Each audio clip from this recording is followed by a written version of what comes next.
আসসালামু আলাইকুম, আশা করি সকলে ভালো আছেন। 10 ডিসেম্বর 2024 তারিখে শুরু হতে যাচ্ছে 47তম বিসিএস আবেদন। তো যারা সদ্য গ্র্যাজুয়েশন শেষ করেছেন তারা জানেন না যে আবেদন করতে হলে ক্যাডার চয়েস কিভাবে সাজাতে হয়। তো তাদের জন্য আজকে ভিডিওটি সংক্ষিপ্তভাবে আলোচনা করব।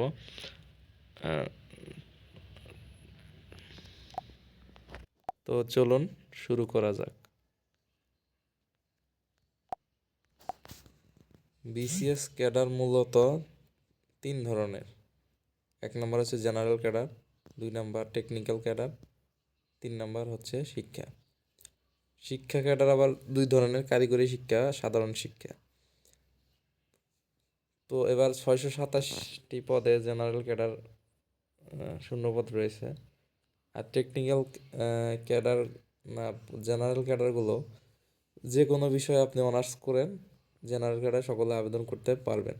আর টেকনিক্যাল ক্যাডারগুলো হচ্ছে ডক্টর, ইঞ্জিনিয়ার ডিপার্টমেন্টে যারা লেখাপড়া করেছে তারা। আর শিক্ষা ক্যাডার হচ্ছে যে সাবজেক্টে অনার্স করেছেন সেই সাবজেক্টে আপনি আবেদন করতে পারবেন।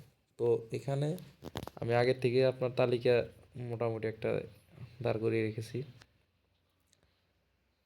তো প্রথমে চয়েস দেওয়ার চেষ্টা করবেন পররাষ্ট্র।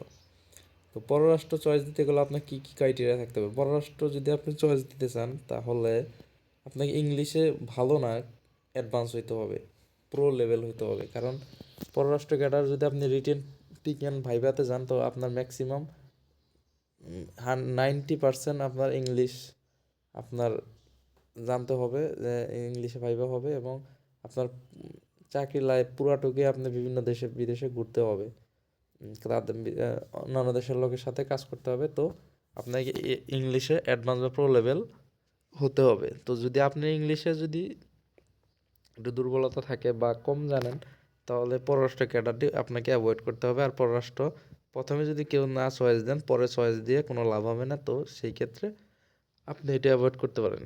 তো তারপরে আপনি রাখতে পারেন প্রশাসন আর পুলিশ, এই দুইটা আপনি যার যেটা পছন্দ সেটা আপনি সাজিয়ে রাখতে পারেন। তারপরে আপনি কাস্টমস কর এগুলো দিতে পারেন।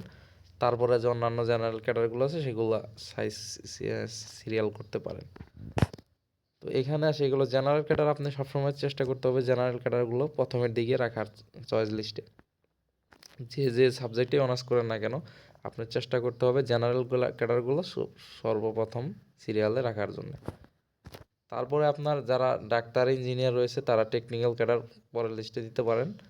আর যারা শিক্ষা ক্যাডার বা যাদের সাবজেক্টিভ আছে, শিক্ষা ক্যাডার রয়েছে, তো সর্বশেষে আপনি শিক্ষা ক্যাডার দিতে পারেন।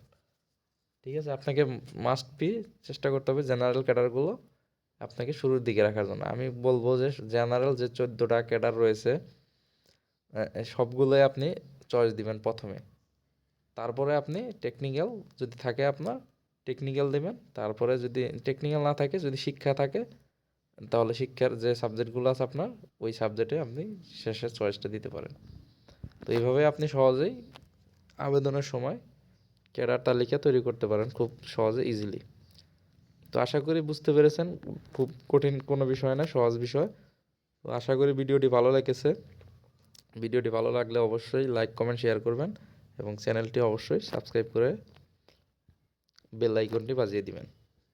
আল্লাহ হাফেজ।